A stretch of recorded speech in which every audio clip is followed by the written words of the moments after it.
Nestled in the heart of Juneau, Alaska, stands a building with a past as dark and mysterious as the surrounding wilderness.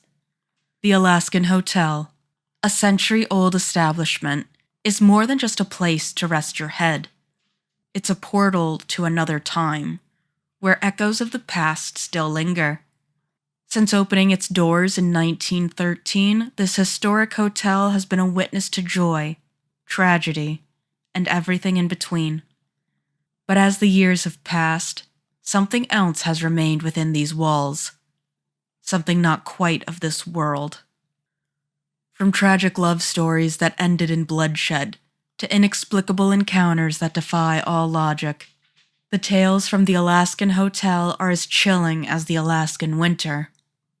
Join us as we delve into the haunted history of Juneau's oldest hotel and explore the terrifying encounters that continue to haunt those brave enough to spend the night.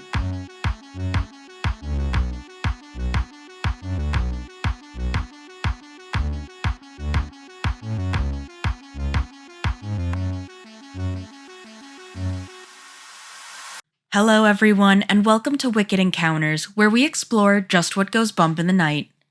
I'm your host, Allie, and I am very sick in case you're wondering why my voice might sound a bit different. Today, we're traveling back to Alaska to cover the Alaskan Hotel and Bar. I know, creative name. But to be fair, it is the oldest operating hotel in Alaska. The hotel was opened on Tuesday, September 16, 1913, after only 5 months of construction, and just a year after Alaska became a territory. At the time, Juneau was a frontier mining camp, developing a coterie of miners' boarding and rooming houses, but no hotels worth mentioning. The Alaskan Hotel and Bar changed that when it was opened, featuring steam heat and a wireless station of 1.5 kilowatts on the roof. It was called a pocket edition of the best hotels on the Pacific Coast. The place was more than just a bar and hotel, though, as it played host for prostitution and the sale of illicit substances. For prostitution, it was a brothel first legally, and then as a rough-and-ready Northlander until it was briefly shut down in 1977 by the Fire Marshal and the Litter Control Board. It was placed on the National Register of Historic Places on October 25, 1978. It's currently under the ownership of Mike and Betty Adams, who wanted to keep the authenticity of the hotel and renovated it to its original Victorian style. Now that we know some of its normal history, what about its haunted side? The Alaskan Hotel's haunted reputation began almost as soon as it opened its doors, with rumors of mysterious deaths, tragic accidents, and sinister occurrences having plagued the hotel for over a century. One of the most well-known is the spirit of Alice, who is said to be frequently spotted by those who stay at the hotel. Alice and her husband came to the hotel during the gold rush with hopes of striking it rich. Her husband left, saying he would return in 3 weeks, and well...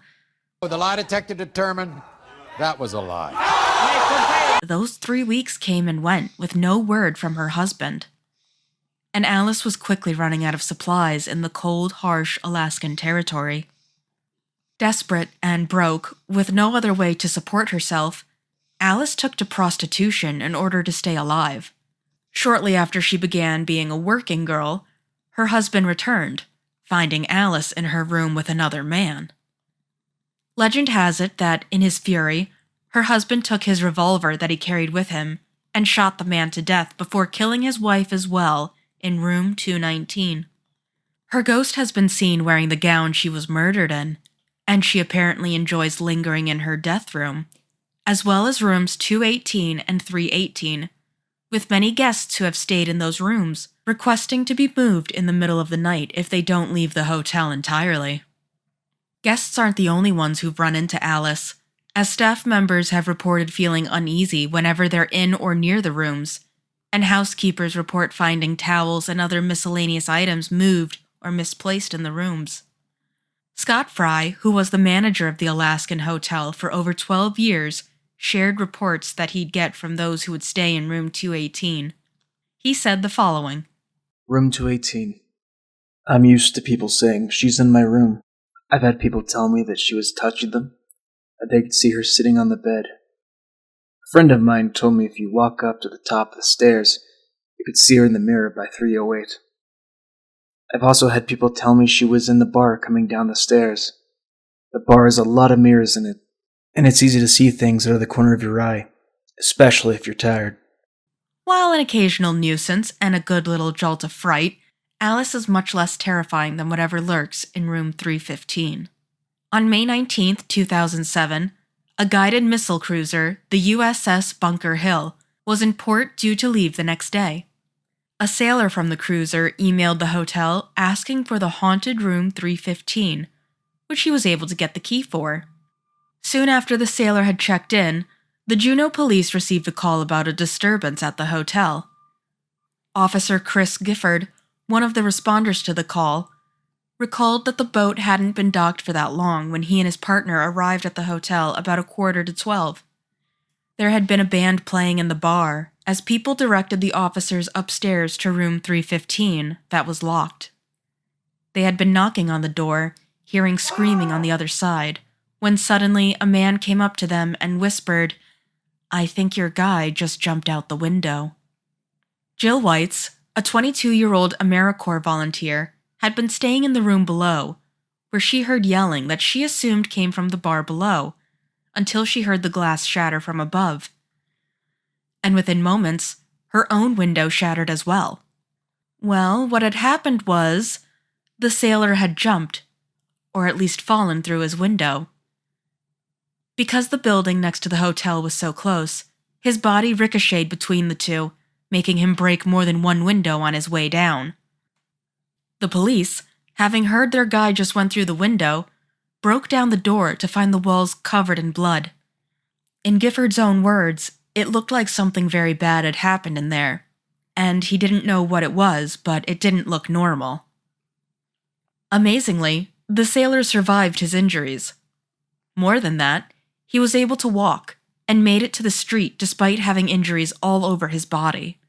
He was medevaced out of Juneau and returned to Arizona.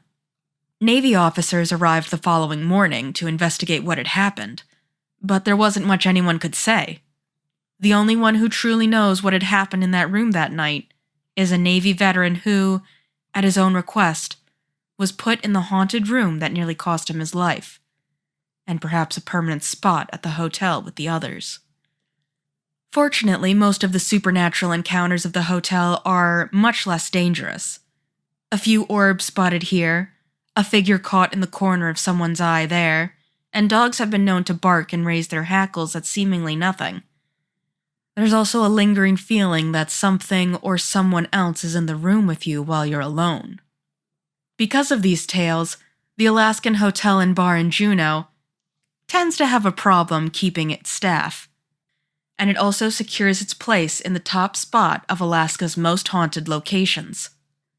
Whether you're a skeptic or a believer, there's no denying that the Alaskan Hotel holds a special place in Juneau's history, and in the hearts of those who have encountered its ghostly residents. So, if you're ever in Juneau and feeling brave, why not spend a night at the Alaskan Hotel? Who knows? You might just meet one of its otherworldly guests. But what do you think? Have you ever stayed at the Alaskan Hotel and Bar? What do you think of poor Alice meeting her end at the hands of her own husband for simply trying to survive? What do you think happened to the sailor in room 315? Do you have a story of your own? Let me know in the comments. I love hearing about what you guys think is going on with these scary tales, and knowing what you like to hear about next. If you enjoyed this video, don't forget to like, subscribe, and hit the bell icon for more haunted history and paranormal tales. I'd also like to give a big thank you to Coots for reading our quote from Scott Fry, and another great big, huge thank you to our patrons over on Patreon, especially to our VIP campers Lex Pralius and Nakala. You guys are great, and I'm so very thankful for your support. For all of your support. Well, that's all I have for now. Quite frankly, I'm surprised I lasted this long because I can't think straight, and I'm pretty sure I'm starting to hallucinate. So, I'm gonna go get more meds. Remember, 'cause I'm gonna forget, I'm Allie. This is Wicked Encounters, and I'll see you next time. Bye!